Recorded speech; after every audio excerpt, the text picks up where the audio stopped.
សួស្តីអ្នកទាំងអស់គ្នាសូមស្វាគមន៍មកកាន់ HK Audiobook នៅសប្តាហ៍នេះយើងសូមលើកយកសៀវភៅមួយក្បាលមកធ្វើការអត្ថាធិប្បាយជូនអ្នកទាំងអស់គ្នាដែលមានចំណងជើងថាធំតែមិនដួលនេះជាសៀវភៅសេដ្ឋកិច្ចមួយក្បាលដែលនិយាយអំពីវិធីដែលក្រុមហ៊ុនធំៗនៃប្រទេសមហាអំណាចជួយសង្គ្រោះពិភពលោកពីវិបត្តិសេដ្ឋកិច្ចសកលឆ្នាំ2008នៅក្នុង100ឆ្នាំចុងក្រោយនេះវិបត្តិសេដ្ឋកិច្ចពិភពលោកកើតឡើងស្ទើរតែរៀងរ៉ាវ10ឆ្នាំម្ដងបើយើងចាប់រាប់តាំងពីដើមសតវត្សទី20មានដូចជាវិបត្តិសេដ្ឋកិច្ចផ្សារភាគហ៊ុន Wall Street នៅឆ្នាំ1929វិបត្តិសេដ្ឋកិច្ចនៅអាស៊ីក្នុងឆ្នាំ1997វិបត្តិសេដ្ឋកិច្ច Internet.com Bubble នៅឆ្នាំ2000វិបត្តិសេដ្ឋកិច្ចពិភពលោកនៅឆ្នាំ2008និងវិបត្តិសេដ្ឋកិច្ចសកលដោយសារជំងឺ COVID-19 Coronavirus Stock Market Crash នៅឆ្នាំ2020សុទ្ធតែត្រូវបានគេចាត់ទុកថាជាវិបត្តិសេដ្ឋកិច្ចសកលដែលជាការសាក់បៀឡើងវិញនៃលំហូរហិរញ្ញវត្ថុសេដ្ឋកិច្ចនយោបាយនិងពាណិជ្ជកម្មអន្តរជាតិរាល់ពេលដែលមានវិបត្តិសេដ្ឋកិច្ចកើតឡើងម្ដងគេឃើញមានក្រុមហ៊ុនធំៗជាច្រើនប្រកាសខ្សែធនបាត់មុខចេញពីទីផ្សារគុំថាឡាយក្រុមហ៊ុនសូម្បីតែរដ្ឋាភិបាលរបស់ប្រទេសមួយក៏មិនអាចទប់ខ្លួននឹងវិបត្តិទាំងនេះដែរជាក់ស្ដែងដូចឆ្នាំ2022ថ្មីនេះរដ្ឋាភិបាលប្រទេសស្រីលង្កាបានបិទទ្វារប្រកាសខ្សែធនដោយជំពាក់បំណុលគេជាង $8.6 លានទាំងក្នុងស្រុកនិងកម្ចីពីបរទេសតែក្នុងពេលជាមួយគ្នានេះយើងក៏ឃើញមានក្រុមហ៊ុននិងប្រទេសមួយចំនួនបែរជាអាចរក្សាបាននូវភាពនឹងណរក្សាស្ថិរភាពសេដ្ឋកិច្ចក្នុងតំបន់បានល្អហើយខ្លះទៀតសឹងតែអាចនឹងកេងចំណេញបានពីវិបត្តិសេដ្ឋកិច្ចពិភពលោកទៅវិញមុននឹងចូលដល់ខ្លឹមសារសំខាន់នៅក្នុងសៀវភៅនេះខ្ញុំសូមសួរអ្នកពីសំណួរតើអ្នកអាចបង់រំលោភផ្ទះមួយទាំងអ្នកដឹងថាអ្នកមិនអាចបង់ការប្រាក់ប្រចាំខែបានដែរឬទេតើអ្នកនឹងឲ្យលុយមនុស្សម្នាក់ខ្ចីទាំងអ្នកដឹងថាគេគ្មានសមត្ថភាពសងដែរឬអត់តើអ្នកនឹងវិនិយោគទៅលើក្រុមហ៊ុនមួយទាំងអ្នកដឹងថាវានឹងមិនអាចនាំប្រាក់ចំណេញដល់អ្នកដែរទេចម្លើយគឺមិនអាចទេតែនៅឆ្នាំ2008មុនពេលដែលវិបត្តិសេដ្ឋកិច្ចពិភពលោកផ្ទុះឡើងបើសិនជាអ្នកសួរសំណួរនេះទៅកាន់មនុស្សមួយក្រុមដែលជាអ្នកកាន់កាប់វិស័យហិរញ្ញវត្ថុនៅ Wall Street សហរដ្ឋអាមេរិកចម្លើយរបស់ពួកគេគឺអាចទៅរួចហើយពួកគេថែមទាំងយល់ថាអ្នកដែលមានលុយហើយមិនឲ្យគេខ្ចីមកយកទៅវិនិយោគសុទ្ធតែជាមនុស្សភ្លីភ្លឺតស្ក្នុងអំឡុងពេលវិបត្តិសេដ្ឋកិច្ចក៏ដោយហេតុអ្វីបានជាដូច្នេះអ្វីទៅជាវិបត្តិសេដ្ឋកិច្ចអ្នកជំនាញហិរញ្ញវត្ថុទាំងនោះមើលឃើញឱកាសអ្វីខ្លះក្នុងបញ្ហាដ៏ធំនេះហើយក្នុងបរិបទនេះតើអាចនឹងមានរឿងរ៉ាវអត្ថកម្បាំងអ្វីខ្លះដែលយើងមិនដឹងសៀវភៅនេះមានចំណងជើងដើមជាភាសាអង់គ្លេសថា Too Big to Fail និពន្ធដោយលោក Andrew Ross ដែលជានិពន្ធនយោបាយនៃសារព័ត៌មាន New York Times ដែលគាត់បានចំណាយពេលវេលាជាង500ម៉ោងធ្វើការជជែកពិភាក្សាជាមួយនឹងនាយកប្រតិបត្តិក្រុមហ៊ុនធំៗអ្នកសេដ្ឋកិច្ចនយោបាយជាង200នាក់ដែលបានស្រង់ព័ត៌មាននិងខ្លឹមសារសំខាន់ៗជាច្រើនពាក់ព័ន្ធនឹងវិបត្តិសេដ្ឋកិច្ចពិភពលោកក្នុងឆ្នាំ2008សៀវភៅនេះនិពន្ធឡើងក្នុងឆ្នាំ2010ក្រោយឈិនផ្សាយភ្លាមទទួលបានការគាំទ្រខ្លាំងរហូតដល់មានគេយកទៅចងក្រងជាខ្សែភាពយន្តដែលមានចំណងជើងដូចគ្នាទៅនឹងសៀវភៅនេះដែរគឺ Too Big to Fail អ្នកទាំងអស់គ្នាអាចស្វែងរកមកមើលបានខ្លឹមសារសំខាន់នៅក្នុងសៀវភៅនេះសង្ខេបមកនិយាយតែរឿងពីរប៉ុណ្ណោះគឺតថភាពមួយនិងតម្រុយពីរយ៉ាងនៅជុំវិញរឿងវិបត្តិសេដ្ឋកិច្ចនេះតថភាពមួយនិយាយអំពីការពិតជាក់ស្ដែងនៅពីក្រោយបញ្ហាវិបត្តិសេដ្ឋកិច្ចរីឯតម្រុយពីរនោះគឺទី1គឺការខ្សែធនរបស់ធនាគារមួយដែលនាំឲ្យមានវិបត្តិសេដ្ឋកិច្ចជាសកលនិងទី2គឺការជួយជ្រោមជ្រែងរបស់រដ្ឋាភិបាលអាមេរិកដើម្បីសង្គ្រោះពិភពលោកពីវិបត្តិសេដ្ឋកិច្ចវិបត្តិសេដ្ឋកិច្ចពិភពលោកក្នុងឆ្នាំ2008ផ្ដំចេញពីសហរដ្ឋអាមេរិកហើយត្រូវបានជាប្រៀបដូចទៅនឹងព្រឹត្តិការណ៍11កញ្ញានៅក្នុងវិស័យហិរញ្ញវត្ថុវាជាការក្រឡាប់ចាស់នៃប្រព័ន្ធសេដ្ឋកិច្ចសហរដ្ឋអាមេរិកទាំងមូលដែលអ្នកខ្លះយល់ថាវាមកពីវិស័យអចលនវត្ថុនៅសហរដ្ឋអាមេរិកចំណែកឯអ្នកខ្លះទៀតថាមកពីទីផ្សារភាគហ៊ុនតើអ្វីទៅជាការពិតចំណុចលេចធ្លោមួយរបស់សៀវភៅនេះគឺបានបកស្រាយច្បាស់ពីបញ្ហានេះឯងគេបានលើកឡើងថាវិបត្តិសេដ្ឋកិច្ចពិភពលោកក្នុងឆ្នាំ2008មិនមែនមកពីពពួកអចលនទ្រព្យតែម្យ៉ាងនោះទេវាមកពីបញ្ហាប្រទះក្រឡាដ៏ស្មុគស្មាញជាច្រើនដែលបានរុញច្រានពិភពលោកទៅកាន់មាត់ជ្រោះសេដ្ឋកិច្ចដ៏ជ្រៅមួយដកដៃមិនរួចក្នុងនោះមូលហេតុដ៏ធំមួយគឺវិបត្តិលំហសាច់ប្រាក់ដែលកើតឡើងដោយសារនិស្សិន្ធវត្ថុនៅលើទីផ្សារហិរញ្ញវត្ថុអ្នកប្រកាសជាឆ្ងល់เลยថាអ្វីទៅជាពពួកអចលនទ្រព្យអ្វីទៅជាវិបត្តិលំហសាច់ប្រាក់ចូលនិស្សិន្ធវត្ថុវិញមានន័យថាម៉េច ផ្នែកទី1 យើងចូលមកដល់ផ្នែកទី1ដែលនិយាយពីរឿងអចលនទ្រព្យតួអង្គសំខាន់នៅក្នុងរឿងនេះគឺក្រុមហ៊ុនផ្ដល់កម្ចីទិញផ្ទះឬហៅថាជាធនាគារយើងដាក់ចំណងជើងរឿងនេះថាម៉ូម៉ាច់ប្រឡាញ់ភ្លើងមុនពេលដែលមានវិបត្តិសេដ្ឋកិច្ចទីផ្សារក៏បានឲ្យក្លិនរួចទៅហើយតាមរយៈវិបត្តិអចលនទ្រព្យដើម្បីជួយដោះស្រាយវិបត្តិអចលនទ្រព្យនេះរដ្ឋាភិបាលសហរដ្ឋអាមេរិកបានដាក់ចេញនូវគោលនយោបាយបន្ធូរបន្ថយការប្រាក់រយៈពេលវែងមួយនិយាយឲ្យស្រួលយល់ព្រីនលុយឲ្យច្រើនហើយឲ្យលុយនោះទៅកាន់ធនាគារឲ្យធនាគារផ្ដល់កម្ចីទៅកាន់អ្នកមានដើម្បីបង្កើតអាជីវកម្មផ្ដល់ឱកាសការងារឲ្យអ្នកក្រនេះជាវិធីមួយដែលគេបង្ហូរលុយចូលទៅកាន់ទីផ្សារដើម្បីរក្សាបាននូវតុល្យភាពនិងតម្លៃរបស់លុយនៅលើទីផ្សារគេក៏ត្រូវឲ្យធនាគារបន្ថយការប្រាក់នោះមានន័យថាអ្នកមានលុយមិនយកលុយទៅដាក់ធនាគារទៀតទេឯអ្នកគ្មានលុយក៏នាំគ្នារត់ទៅរកធនាគារដែរដើម្បីចងការប្រាក់ព្រោះការប្រាក់ទាបបែបនេះគ្រប់គ្នាសុទ្ធតែមានលុយហើយវិបត្តិសេដ្ឋកិច្ចក៏អាចនឹងធូរស្បើយជាងមុនដែរតែបញ្ហាមិនងាយស្រួលបែបនេះឡើយនៅពេលដែលមនុស្សមានលុយគ្រប់គ្នាចាប់ផ្ដើមទិញលុយនៅក្នុងដៃរបស់ប្រជាពលរដ្ឋកាន់តែច្រើនទៅគោលនយោបាយបន្ធូរបន្ថយនេះបន្តកើតឡើងអស់ពេលប្រមាណឆ្នាំរហូតដល់ឆ្នាំ2001រដ្ឋាភិបាលរបស់លោក Bush បានប្រកាសចេញនូវគម្រោងការកម្មសិទ្ធិផ្ទះសម្បែងដែលលើកទឹកចិត្តឲ្យប្រជាពលរដ្ឋអាមេរិកខ្ចីលុយចងការប្រាក់ដើម្បីទិញផ្ទះដែលធ្វើឲ្យតម្លៃផ្ទះនៅពេលនោះមានការកើនឡើងខ្ពស់នៅពេលដែលផ្ទះចាប់ផ្ដើមឡើងថ្លៃហើយអ្នកដែលរកលុយបានមុនគេគឺប្រកបជាធនាគារនិងក្រុមហ៊ុនអចលនទ្រព្យហើយនៅពេលដែលគេមានលុយតើពួកគេយកលុយទាំងនោះទៅណាប្រកបជាយកលុយទៅទិញដីថែមសាងសង់ផ្ទះបន្តដើម្បីលក់បន្តទៀតពីមុននៅពេលដែលប្រជាជនធម្មតាម្នាក់ចង់ទិញផ្ទះគេត្រូវការមាន credit ខ្ពស់និងត្រូវបង់ប្រាក់កក់ជាមុនជាដើមទើបគេប្រគល់ផ្ទះមកពេលនេះមិនបាច់ទេផ្ទះច្រើនយ៉ាងនេះ credit ល្មមក៏អាចទិញបានដែររហូតដល់ប្រាក់កក់ក៏មិនចាំបាច់មានដែរបង់រំលោះប្រចាំខែជាមួយធនាគារទៅគឺបានហើយហើយបើឃ្លានប្រាក់បង់ធនាគាររឹបអូសផ្ទះមកវិញលក់ឲ្យអ្នកផ្សេងទៀតព្រោះទីផ្សារកំពុងតែឡើងលក់បានថ្លៃជាងនេះផង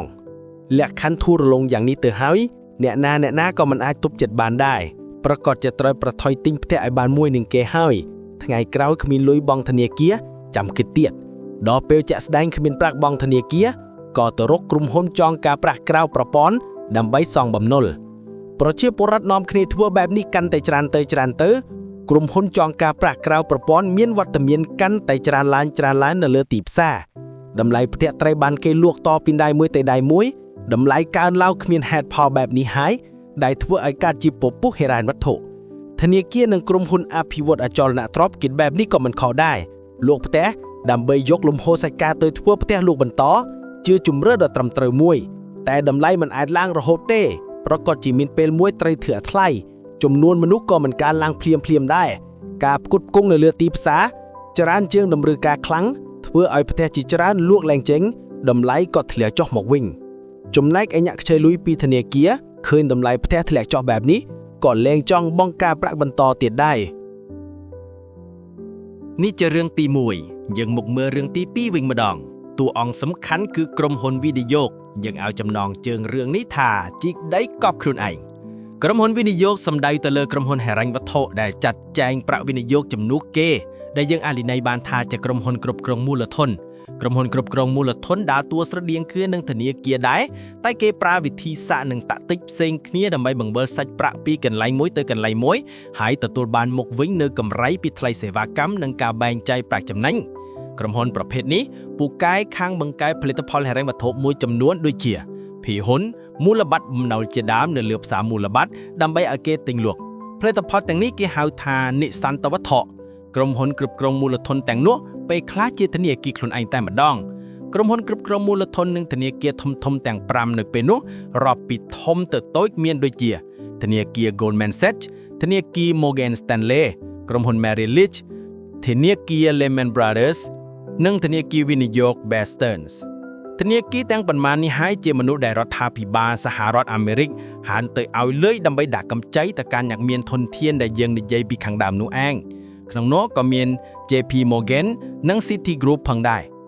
សូមអ្នកទាំងអស់គ្នាចាំឈ្មោះក្រុមហ៊ុនទី4គឺធនាគារ Lehman Brothers ដែលធនាគារនេះហើយជាដើមចំនៃវិបត្តិសេដ្ឋកិច្ចពិភពលោកលើកនេះ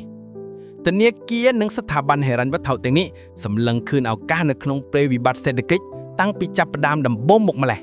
គេចង់បង្កើតផលិតផលមួយដើម្បីប្រមូលលុយពីទីផ្សារមកវិញដាក់នៅតុហើយចែកគ្នាឡើងវិញតែនៅលើទីផ្សារនៅពេលនោះនិសន្តវត្ថុមានតែមួយប្រភេទប៉ុណ្ណោះគេហៅថាមូលបត្រគាំទ្រកម្ចីទិញផ្ទះ Mortgage Backed Security ឬហៅកាត់ថា MBS មានក្រុមហ៊ុនពីរដែលធានាទិញនិងលក់មូលបត្រទាំងនេះទៅកាន់អ្នកវិនិយោគមានន័យថាគេយកបំណុលរបស់អ្នកដែលគ្មានសមត្ថភាពបង់ធនាគារយកមកវេកខ្ចប់ជាផលិតផលហិរញ្ញវត្ថុមួយហៅថា MBS នេះលក់ទៅឲ្យអ្នកវិនិយោគហើយលុយដែលលក់បាននោះគឺគេយកទៅឲ្យក្រុមហ៊ុនកម្ចីការប្រាក់ខ្ពស់ដែលយើងលើកឡើងពីខាងដើមនោះឯងក្រុមហ៊ុនធានាទិញទាំងពីរនោះមួយថ្ងៃដែលប្រមូលបំណុលផ្ទះរបស់គេហើយវេកខ្ចប់ជាផលិតផលហិរញ្ញវត្ថុលក់ទៅកាន់អ្នកវិនិយោគគេធ្វើបែបនេះដដែលរៀងរាល់ថ្ងៃហើយនេះជាសេវាកម្មមួយដាក់រកចំណូលឲ្យគេបានច្រើនលើសលប់ធនាគារនិងក្រុមហ៊ុនវិនិយោគមើលឃើញឱកាសទាំងនេះក៏ឲ្យក្រុមហ៊ុនធានាទិញទាំងពីរនោះមកនិយាយគ្នាថាលោកប្អូនហាមួយថ្ងៃដែលប្រមូលបំណុលគេយកមកលក់រេរងបែបនេះនឿយហត់ពេកហើយថាមិនត្រូវដល់ថ្ងៃណាមួយគេគ្មានលុយសង MBS ធ្លាក់ថ្លៃមានអ្វីទៅនិយាយដោះស្រាយជាមួយអ្នកវិនិយោគឥឡូវចេះទៅចោះលក់ MBS ឲ្យខ្ញុំទាំងអស់មក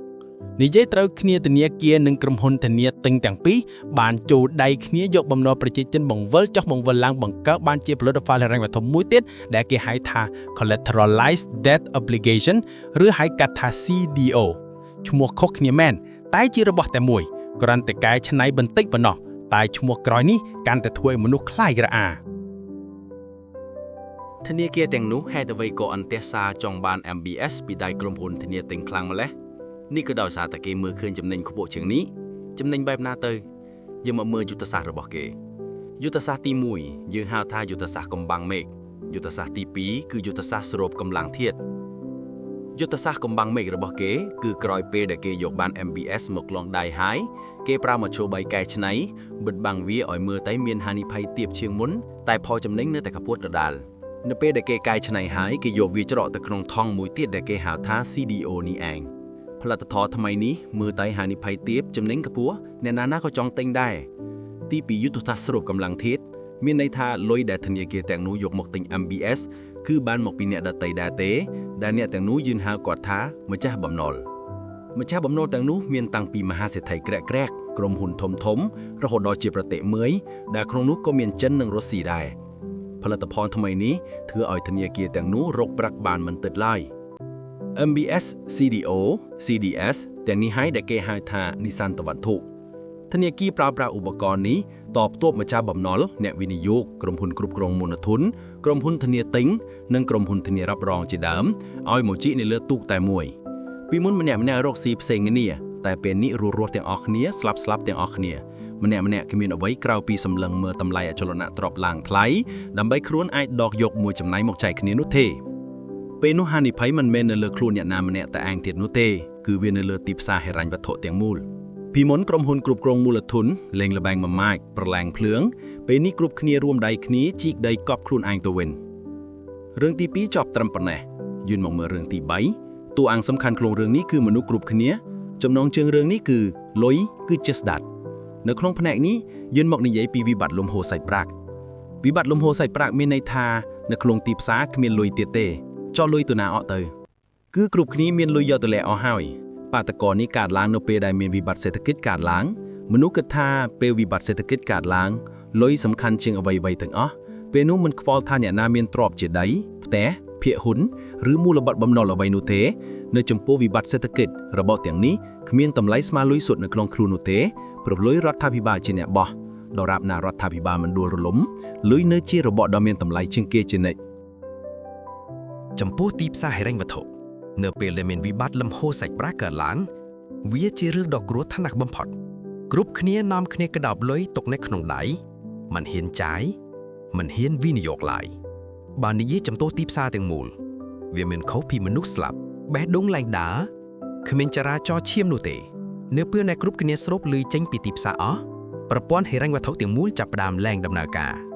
នៅពេលប្រព័ន្ធហិរញ្ញវត្ថុឡើងដំណើរការគ្រប់គ្នាកាន់តែព្រួយបារម្ភលុយកាន់តែពិបាកចេញពីដៃវិបត្តិហិរញ្ញវត្ថុក៏កើតឡើងមានចាំសាច់រឿងទី1ខាងលើទេប្រជាពលរដ្ឋដែលជាអ្នកចង់ការប្រាក់ពីក្រុមហ៊ុនកម្ចីយកទៅឲ្យធនាគារដើម្បីបង់រំលោភផ្ទះនោះក្រោយមកក៏ឡើងបង់បន្តទៀតធនាគារ Anovin ដំបូងគិតថាអ្នកបង់រំលោភបើគឺមានប្រាក់បង់ទេគីនឹងលូកលៃលងផ្ទះទាំងនោះទៅកាន់អ្នកផ្សេងអ្នកណាទៅដឹងថាដល់ពេលគ្រប់គ្នាសុទ្ធតែចង់លូកមិនមានអ្នកទិញតម្លៃផ្ទះក៏ធ្លាក់ចុះថោកទៅព្រោះគ្រប់គ្នាមិនចង់សន្សំទ្រព្យអោបទុកនៅក្នុងទ្រុងទៀតនោះទេអ្វីដែលអាចលក់បដូរយកលុយសុទ្ធបានគេលក់ទាំងអស់ដូច្នេះតាំងពីដើមដល់ចំអ្វីដែលគ្រប់គ្នាឃើញគ្រាន់តែជាពពុះប៉ុណ្ណោះតាមពិតនៅលើទីផ្សារគ្មានលុយច្រើនយ៉ាងនេះទេហើយការចលាចលទាំងនេះធ្វើឲ្យមនុស្សយកលុយសុទ្ធទៅលាក់រៀងៗខ្លួនទៀតនោះធ្វើឲ្យក្នុងទីផ្សារស្ទើរតែគ្មានលុយចរាចរណ៍នេះហើយគេហៅថាវិបត្តិលំហូរសាច់ប្រាក់ផ្នែកទី2រឿង3យ៉ាងខាងលើនេះបញ្ជាក់ពីការពិតមួយនៅពីក្រោយពពុះវិបត្តិសេដ្ឋកិច្ចពិភពលោកតទៅនេះយើងចូលមកដល់ខ្លឹមសារទី2ដែលនឹងនិយាយពីតម្រួយ2យ៉ាងទី1យើងមកនិយាយពីការខ្សែធនរបស់ធនាគារមួយដែលជាដើមហេតុពង្រឿនសេដ្ឋកិច្ចពិភពលោកឲ្យកាន់តែឆាប់ធ្លាក់ចូលក្នុងវិបត្តិនៅមានចាំឈ្មោះ Lehman Brothers ទេនៅក្នុងចំណោមធនាគារទាំងតាមនៅសហរដ្ឋអាមេរិកធនាគារនេះឈើនៅចំណាត់ថ្នាក់បងធំទី4មិនត្រឹងតែក្តោបក្តប់ហិរញ្ញវត្ថុដ៏ច្រើនលើកលុបនោះទេមនុស្សម្នាក់ដែលនៅពីក្រោយធនាគារនេះក៏មិនធម្មតាដែរគាត់មានឈ្មោះថា Richard Severin គាត់ជាមនុស្សម្នាក់ដែលមានការដឹកនាំឆ្លៀវវៃហ្មត់ចត់និងមានចិត្តស្ងប់ដូចទឹកគាត់ធ្លាប់បានជួយសង្គ្រោះ Lehman Brothers ចេញពីវិបត្តិជាច្រើនលើកច្រើនសារជាពិសេសពីគំនូរព្រឹត្តិការណ៍11កញ្ញាឆ្នាំ2001បទពិសោធន៍តស៊ូច្រើនឆ្នាំយ៉ាងនេះធ្វើឲ្យគាត់ដឹងថា Lehman Brothers មិនអាចទ្រាំទ្រនឹងវិបត្តិសេដ្ឋកិច្ចលើកនេះបានតទៅទៀតនោះទេទើបនៅថ្ងៃទី15ខែកញ្ញាឆ្នាំ2008គាត់បានប្រកាសឲ្យ Lehman Brothers ខ្សែធនការពារខ្លួនគាត់ត្រូវបានគេឲ្យរហស្សនាមថាស្វាគីងកុងនិងទស្សនបតី Times បានហៅគាត់ថាជាបុរសដែលគួរតែត្រូវបានគេបន្ទោសខ្លាំងជាងគេទាំង25នាក់ដែលនាំឲ្យមានវិបត្តិសេដ្ឋកិច្ចសកលឆ្នាំ2008មុននឹងប្រកាសខ្សែធន Richard Severin ក៏បានតស៊ូច្រើនដែរនឹងវិបត្តិលើកនេះនៅពេលដែលប្រជាជនត្រូវការលុយពីធនាគារខណៈដែលអ្នកវិនិយោគកំពុងតែនាំគ្នាដកលុយពីធនាគារឈូឈើ Richard ដឹងថាឲ្យតែខ្លួនអាចរកលុយមកទប់តែលួយប្រាវនោះអ្វីគ្រប់យ៉ាងនឹងល្អប្រសើរឡើងវិញមិនទាន់នឹងបានសរសេរឈ្មោះមិត្តភក្តិដែលមានលុយទាំងអស់នោះចេញមកផងដំណឹងអាក្រក់ទី2ក៏បានមកដល់នៅមានចាំក្រុមហ៊ុនធានាទិញមូលធនបំណុល MBS ខាងលើទេនៅពេលដែលគេបានលក់មូលធនបំណុលទៅកាន់ក្រុមហ៊ុនផ្ដល់កម្ចីនិងក្រុមហ៊ុនកម្ចីទាំងនោះក៏ប្រមូលលុយពីប្រជាជនវិញមិនបាននោះក្រុមហ៊ុនធានាទិញក៏ចាប់ផ្ដើមខាតឡងចុងនៅពេលដែលក្រុមហ៊ុនធានាទិញចាប់ផ្ដើមខាតនោះពួកអ្នកអភិវឌ្ឍអចលនទ្រព្យប្រកាសជាប្រមូលលុយឡើងបានដែរហើយពេលនោះមិនថា MBS, CDO ឬ CDS អីនោះទេសុទ្ធតែគ្មានតម្លៃទាំងអស់គ្រប់គ្នារត់ទៅរកធនាគារ Lehman Brothers ដើម្បីដកលុយចេញមកវិញបានប៉ុណ្ណាយកប៉ុណ្ណោះ Richard ដែលធ្លាប់ជាមនុស្សមានការសម្រេចចិត្តឆ្លៀវវៃចិត្តស្ងប់ដូចទឹកពេលនេះចាប់ផ្ដើមស្គាល់ជាតិជ្រួយច្របល់ជាលើកដំបូងហើយគាត់បានធ្វើការសម្រេចចិត្តខុស3ដងយកមកមើលកំហុសរបស់គាត់ម្ដងមួយកំហុសទី1គឺគេអំនួតខ្លួនពេកនៅពេលដែលខ្លួនត្រូវការលុយជួយសង្គ្រោះដង្ហើមចុងក្រោយ Richard បានទៅរកទេវតាហ៊ុន Warren Buffett ដើម្បីជួយសង្គ្រោះធនាគារ Lehman Brothers តែពេលនោះ Warren Buffett ក៏បានដឹងពីគោលបំណងរបស់ Richard ហើយក៏ព្រមទិញហ៊ុនធនាគារនេះក្នុងតម្លៃ1ថោកជាងទីផ្សារតែ Richard មិនព្រមលក់ទេគាត់គិតថានេះមិនទាន់ដល់ដំណាក់កាលចុងក្រោយនៅឡើយទេនេះប្រហែលជាកំហុសដ៏ធំមួយរបស់គាត់កំហុសទី2ខុសត្រង់ការសម្រេចចិត្តនៅពេលដែលចាក់ចេញពីបន្ទប់ Warren Buffett ហើយគាត់បានទៅរករដ្ឋាភិបាលភ្លាមដើម្បីជួបទប់ស្កាត់រឿងនេះព្រោះរដ្ឋាភិបាលក៏ធ្លាប់បានជួយបង់ធំទី5ធនាគារ Bear Stearns ម្ដងដែរហើយក៏ធ្លាប់បានជួយអន្តរាគមន៍ក្រុមហ៊ុនធានាទិញមូលបត្របំណុលទាំងពីរខាងលើដែរគាត់មិនជឿថារដ្ឋាភិបាលអបដៃឈើមើល Lehman Brothers ដួលរលំបែបនេះឡើយគាត់ខុសទៀតហើយលើកនេះរដ្ឋាភិបាលអាមេរិកមិនលូកដៃឡើយកំហុសទី3ខុសត្រង់ចាប់ឆេវឆាវក្រោយពេលដែលបរាជ័យ2ដងហើយគាត់បានទៅជួបជាមួយធនាគារជាតិអភិវឌ្ឍកូរ៉េ Korean Development Bank KDB ដើម្បីចរចាពីការទិញភាគហ៊ុនធនាគារកូរ៉េបញ្ជាក់ថាទិញធនាគារ Lehman Brothers អត់បញ្ហាទេតែមូលបត្របំណុលដែលមាននៅក្នុងដៃមិនត្រូវរាប់បញ្ចូលជាទ្រព្យសម្បត្តិរបស់ធនាគារនេះឡើយឮបែបនេះភ្លាម Richard ខឹងខ្លាំងណាស់ជេរជនជាតិកូរ៉េទាំងនេះហើយក៏ត្រឡប់មកវិញទាំងកំហឹង នៅតែមិនទទួលស្គាល់ថាវិបត្តិសេដ្ឋកិច្ចពិតប្រាកដបានមកដល់ហើយមូលបត់បំណុលនៅក្នុងដៃរបស់ខ្លួនពិតជាគ្មានតម្លៃមែនប្រព្រឹត្តខុសកំហុសទាំង3លើកនេះហើយគ្មានឱកាសប្រព្រឹត្តកំហុសទី4នោះទេទោះបីក្រោយមកគាត់បានរត់ទៅរកធនាគារ Barclays របស់អង់គ្លេសជួយក៏ដោយក៏គេមិនហ៊ានជួយដែរខ្លាចវិបត្តិសេដ្ឋកិច្ចឆ្លងមកដល់អឺរ៉ុបតាំងពីដើមដល់ចប់ Lehman Brothers មិនទទួលបានលុយសូម្បីតែ1សេនទេស្ដាប់ទៅរឿងនេះហាក់បីដូចទីវែងឆ្ងាយណាស់ Lehman Brothers ខ្សែធនប្រើពេលតែ5ថ្ងៃប៉ុណ្ណោះធនាគារដែលមានអាយុកាលជាង150ឆ្នាំបានរលាយបាត់គ្មានសូម្បីតែផ្សែងការខ្សែធនរបស់ Lehman Brothers កើតឡើងលឿនយ៉ាងនេះធ្វើឲ្យគ្រប់គ្នាភ័យស្លន់ស្លោរកគ្រប់មធ្យោបាយដើម្បីដកលុយចេញពីធនាគារបើមានទ្រព្យសម្បត្តិលួចចេញឲ្យអស់មានតែលុយសុទ្ធទេទើបអាចការពារពួកគេបានក្រោយពេលដែល Lehman Brothers ខ្សែធនភ្លាមបងធំទី3 Merrill Lynch ប្រកាសលួចខ្លួនឲ្យធនាគារអាមេរិក Bank of America